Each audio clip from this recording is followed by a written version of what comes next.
Welcome back. Today we are tackling the ones and zeros problem. This is a classic dynamic programming challenge that is effectively a variation of the famous knapsack problem. It is often asked in technical interviews to test your understanding of multidimensional constraints. Let's define the task. You are provided with an array of binary strings, which contain only zeros and ones. You are also given two integers, m and n. Your objective is to find the size of the largest subset of these strings such that the total number of zeros is at most m, and the total number of ones is at most n. Essentially, you want to pick as many strings as possible without exceeding either limit. Let's look at an example. Suppose our maximum zero limit is 5 and our maximum 1 limit is 3.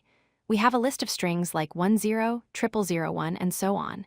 If we pick the strings 10, 0001, and the single character 1, we use exactly 4 zeros and 3 ones. Both are within the limits. This gives us a subset size of 3, which turns out to be the maximum possible for this input. To understand the solution, compare this to the classic 0-1 knapsack problem. In the classic version, you have a single weight capacity, and each item has a weight and a value. Here, instead of just weight, we have two costs, the count of zeros and the count of ones. And instead of an arbitrary value, each item has a fixed value of 1 because we simply want to maximize the number of items we select. The reason we call this a 2D knapsack problem is because of the dual constraints. In a standard problem, you only worry about filling a bag up to a certain weight. Here, you can imagine having two separate allowances. Every time you pick a string, you must deduct its 0 count from your 0 allowance and its 1 count from your 1 allowance.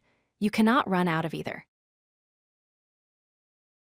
We can think about this recursively.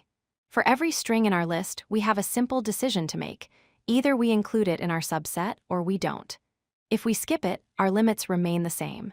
If we include it, we add 1 to our count, but we must subtract the strings zeros and ones from our available limits m and n. However, a pure recursive solution is inefficient. Since we have two choices for every string, the time complexity grows exponentially. With a large number of strings, say 600, 2 to the power of 600 is an impossibly large number of calculations. We need a way to store results so we don't recalculate the same scenarios. This brings us to dynamic programming. We can define a state using a 2D array. Let's call it dp the value at dp of I, and j will represent the maximum number of strings we can form using exactly I zeros and j ones. This table will help us build up the solution from smaller subproblems. To fill this table, we iterate through every string in our input. For each string, we calculate its 0 count and 1 count. Then, we update our table. The new value for a specific capacity is the maximum of two options, either the value we already had without this string, or 1 plus the value of the state found by subtracting the current string's costs. This is the core logic. A critical optimization allows us to use just a 2D array instead of a 3D one. When updating our table for a new string, we must iterate backwards from our maximum limits m and n down to the string's costs.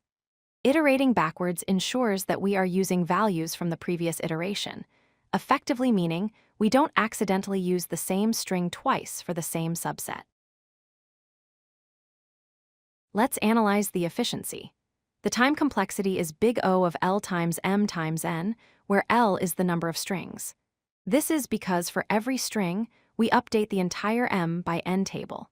The space complexity is big O of M times N, as we only need to maintain that 2D table to store our counts.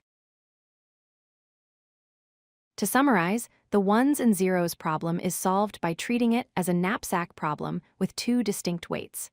We calculate the cost of each item, set up a DP table sized by our limits, and apply the transition formula while iterating backwards to optimize space. Mastering this pattern is key for solving multidimensional resource allocation problems.